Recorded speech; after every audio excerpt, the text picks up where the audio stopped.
মধ্যপ্রাচ্যের বড় দুই আঞ্চলিক শক্তি সৌদি আরব ও ইরান। গোটা মধ্যপ্রাচ্য জুড়েই ইরান সৌদির বিরোধ বেশ পুরনো। সুন্নি ও শিয়া সংখ্যাগরিষ্ঠ এই দুইটি দেশের প্রধান বৈরিতা ধর্মীয় মতাদর্শ ভিন্ন, আর তাই এই দু দেশের সম্পর্কও ছিল অনেকটাই সাপে নেউলে। তবে 2023 সালে চীনের মধ্যস্থতায় দেশ দুটির মধ্যে সম্পর্ক পুনঃপ্রতিষ্ঠা পায়। এখন ইরানকে বেশ সমীহ করেই চলে সৌদি আরব। তাই তো ইরানের প্রেসিডেন্ট নির্বাচিত হওয়ায় মাসুদ পেজেশকিয়ানকে অভিনন্দন জানিয়েছেন সৌদি আরবের যুবরাজ মোহাম্মদ বিন সালমান। শুধু তাই নয়, নতুন এই প্রেসিডেন্টের সঙ্গে সম্পর্ক উন্নয়নে কাজ করতেও চান সৌদি যুবরাজ। সৌদি আরবের যুবরাজ মোহাম্মদ বিন সালমান ইরানের সঙ্গে সম্পর্ক উন্নয়নের ঘোষণা দিয়েছেন।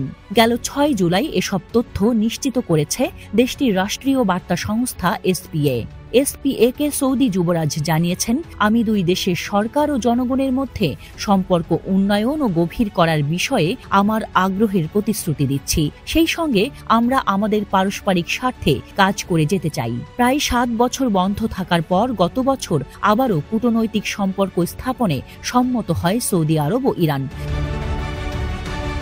চীনের মধ্যস্থতায় কয়েকদিনের আলোচনার পর উভয় দেশে পুনরায় দূতাবাস চালু করতে রাজি হয়। সে সময় সৌদি ও ইরানের মধ্যে একটি চুক্তি হয়। চুক্তিতে বলা হয়েছে উভয় দেশ একে অপরের সার্বভৌমত্বকে সম্মান করবে এবং অভ্যন্তরীণ বিষয়ে হস্তক্ষেপ করবে না।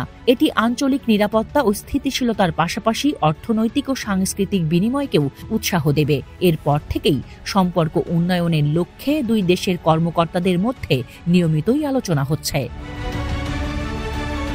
মার্কিন সংবাদ মাধ্যম CNN বলছে, সম্পর্ক পুনরুদ্ধারের ঘোষণাটি আশ্চর্যজনক হলেও প্রত্যাশিত ছিল, কারণ দুটি দেশ প্রায় 2 বছর ধরে কূটনৈতিক সম্পর্ক পুনঃপ্রতিষ্ঠার চেষ্টা চালিয়ে আসছিল। সম্প্রতি সম্পর্ক জোরদার করার জন্য দুই দেশে নিয়মিত যোগাযোগও বাড়িয়েছে। এখন নবনির্বাচিত পেজেশকিয়ানের হাত ধরে ইরান সৌদির সম্পর্ক যদি সত্যিই ভালো বন্ধুত্বে গড়ায়, তাহলে 12টা বাজতে শুরু করবে পশ্চিমাদের। বিশ্লেষকরা ধারণা করছে, এমনটা হলে পশ্চিমারা তাদের অন্যতম মিত্র সৌদি আরবকে হারাতে পারে। বিশ্লেষকরা এও বলছেন, ইরান সৌদি সম্পর্ক উন্নয়নের ফলে দুর্দশা নেমে আসতে পারে ইসরায়েলের ভাগ্যেও।